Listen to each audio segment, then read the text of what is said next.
Friends, कोविड-19 का जो situation है उसे हम सब भुगत रहे हैं और इसी सिचुएशन में 7-8 महीने बीत जाने के बाद में भी हमारी सरकारें अभी एडवाइस कर रही हैं कि this is the new normal, this is the new normal. अब ये जो स्टेटमेंट, ये जो एडवाइस हमारी सरकारों ने दी है, इसके भी लोगों ने कितने मतलब निकाल रखे हैं ये समझते हैं।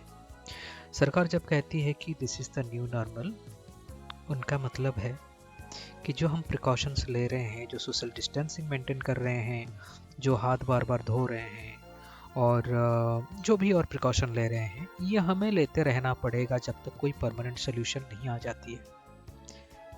तो this is the new normal का मतलब यही है सरकार के हिसाब से। लेकिन काफ़ी सारे लोगों ने इसको मिस इंटरप्रेट इस तरह से किया है कि this is the new normal मतलब सब कुछ नॉर्मल हो गया है, ये ऐसे ही चलेगा, हमारा कुछ नहीं बिगड़ेगा, तो चलो हम लाइफ अपनी तरह से जीते हैं जैसे हम कोविड-19 से पहले जीते थे। विच इज़ रॉन्ग, ये गलत सोच है, ऐसा नहीं है। इस बीमारी का अभी भी कोई इलाज अवेलेबल नहीं है और जब तक कोई इलाज अवेलेबल नहीं है तब तक हम रिस्क में हैं। अच्छा, कुछ लोगों का तर्क ये है कि हम अगर अपना इम्यूनिटी स्ट्रांग रखेंगे तो कुछ नहीं होगा। भाई, इम्यूनिटी स्ट्रांग रखने के लिए आप क्या कर सकते हैं? एक्सरसाइज कर सकते हैं, विटामिन सी वगैरह ले सकते हैं, दैट्स ऑल, ठीक है। लेकिन क्या कोई मीटर ऐसा है जो नाप कर बता दे कि आपका इम्यूनिटी कितना स्ट्रांग है? नहीं। ये जो तरकीबें हैं, these are suppose to increase our immunity. कोई गारंटी नहीं है कि हर किसी का इम्यूनिटी इससे इंक्रीज होगा, और अगर इंक्रीज हुआ, कितना इंक्रीज हुआ, वो काफ़ी है या नहीं है, ये तब पता चलेगा जब वो बीमारी हमें लग जाती है, उससे पहले नहीं, ठीक है। तो आपकी इम्यूनिटी का टेस्ट करने के लिए ज़रूरी है कि आपको कोविड-19 हो, तब जाकर आपको पता चलेगा, है ना।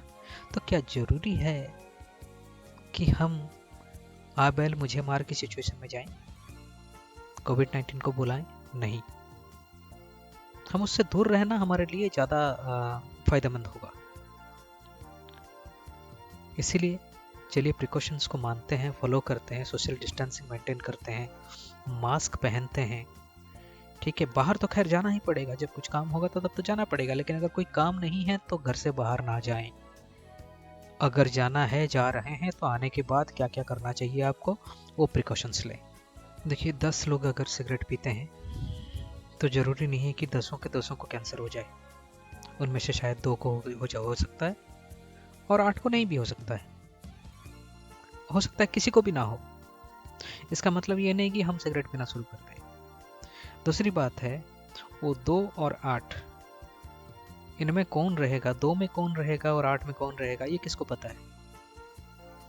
इसलिए हमारा रिस्पॉन्सिबिलिटी क्या है, हम सिगरेट से ही दूर रहें, पिए ही नहीं, तो फिर 2 में रहने का भी चांस नहीं रहेगा और 8 में रहने का भी चांस नहीं रहेगा, हम पूरे उससे बाहर ही रहेंगे। सेम थिंग अप्लाइज टू कोविड-19 सिचुएशन ऑल्सो।